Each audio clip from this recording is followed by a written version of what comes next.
It's just before 9 o'clock when Orrin Hatch arrives on Capitol Hill. How you doing? Surrounded by security, he walks into the office reserved for the president pro tem of the Senate.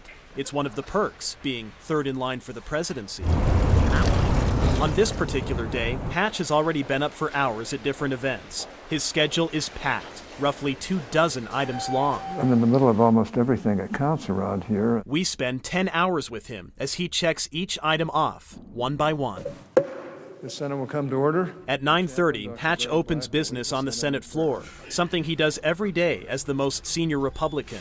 After that, he meets with some of Donald Trump's cabinet nominees. It's a classic example of incredible bipartisan cooperation. Puts his signature on a health care bill and welcomes one of China's leading politicians.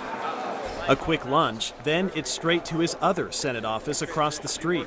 A challenge. I have a good relationship with him. Since everybody seems to want to chat. How you doing? Good to see you. Down at the subway, Hatch finally gets to take a short break.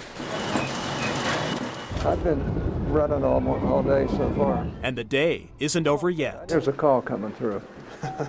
Let's see. Does your phone ever stop ringing? Turns out it's a wrong number, but whoever it is won't give up. Oh gosh, she keeps calling me. Yeah, we'll take care of it, sir. Let me just tell her. You've got the wrong number. Jeepers creepers. So good to see you. No, good to see you. From then on, Hatch settles in for an afternoon full of meetings, ducking in and out of his office from time to time to chat with his staff. This is for tomorrow. That's for tomorrow. As the day wraps up, he makes time to talk with us. This has been one of my easier days. And finally, just after 7, he gets ready for the 45-minute trip home to Virginia, ready to do it all again the next day. I like it that way. I am consecrated in this work. Senator Hatch has now been in office 40 years. If he finished this current term, it'll be 42. If he finishes another one, it'll be 48. I never thought I'd be here 40 years.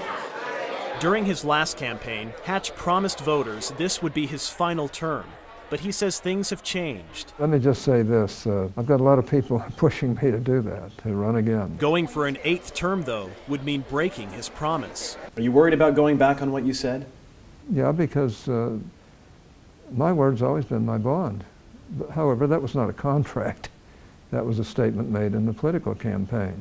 But I'm also a lot more concerned about my state of Utah than I am some stupid comment made during a political campaign. You know, some will say you're too old. What would you say to them? Well, they should try and keep up with me, and I don't think they could. Hatch does move quickly, as his staff knows. We met Ruthie Montoya, his executive assistant, for the past 30 years. He's just as intense as he was. She insists her boss's schedule is always full, not just because we're here watching. It's a busy schedule. It's a horrendous schedule. At his age, most people would probably dream of a calm retirement, but right now, that seems to be the furthest thing from Hatch's mind. Are you still as sharp today? Let me put it this way. The answer to that is no. I'm better than I was.